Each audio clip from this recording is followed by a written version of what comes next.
Surrounding కలిసి clarify చేసుకుంటాం. ఇది మనకు ఒక 4 గజాల తోవ. బీటీ రోడ్ నుంచి జస్ట్ ఒక 30 మీటర్ డిస్టెన్స్లో ఉంటుంది. మనకు ఇవి హద్దులు. ఇవి నెక్స్ట్ వచ్చేసి ఇవి చుట్టూ కడీలు ఉంటాయండి. ఇవి మనకు ప్రస్తుతం అయితే పత్తి వేసినట్టున్నారు దీంట్లో. 1 ఎకర్ సైట్, ఇది ఎకరం సైటు. మనకు జనగాం హైవే నుంచి ఒక 2 కిలోమీటర్ల డిస్టెన్స్ వస్తుంది, అంతే. 2 కిలోమీటర్ డిస్టెన్స్ వస్తుందండి. ఇది ఓన్లీ 1 ఎకర్ సైటు. ఎకరానికి వచ్చేసి 42 lakhs చెప్తున్నారు. వెనక చూసుకున్నట్టయితే ఆ వెనక మామిడి తోట ఉన్నదండి. ఆ మామిడి తోట దాకా, మామిడి తోట ముందు మనకు హద్దులు కనిపిస్తున్నాయి ఆల్రెడీ. కడీలు ఉన్నాయి అక్కడ చూసుకున్నట్టయితే. ఇది సైట్ మొత్తం.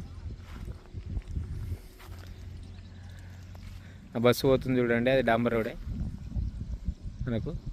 అంటే బీటీ రోడ్ నుంచి జస్ట్ ఒక 30 మీటర్ డిస్టెన్సే ఉంటుంది ల్యాండ్కి. ఎకరానికి వచ్చేసి 42 lakhs చెప్తున్నారు. జనగాం హైవేకి ఒక 2 కిలోమీటర్ డిస్టెన్స్ మాత్రమే ఉంటుంది ల్యాండ్. మంచి రెక్టాంగిల్ ఉంటుందండి ల్యాండ్. సాయిల్ చూసుకున్నట్టయితే పూర్తిగా రెడ్ సాయిల్ ఉంటుంది మొత్తం. చుట్టూ కడ్డీలు ఉంటాయి. బౌండరీస్ మాత్రం ఫిక్స్ చేసి ఉన్నది ఆల్రెడీ.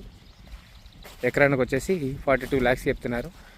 ఇది మద్దూరు మండలం కిందికి వస్తుందండి. Jangaon to Siddipet highway just 2 kilometre డిస్టెన్స్లోనే ఉంటుంది ల్యాండ్. బిట్టు మాత్రం చాలా బాగుంది. ఫామ్ హౌస్కి చాలా బాగా పనిచేస్తుందండి. మనకు బీటీ రోడ్కి జస్ట్ 30 మీటర్ డిస్టెన్స్లో ఉంటుంది ల్యాండ్. ఇది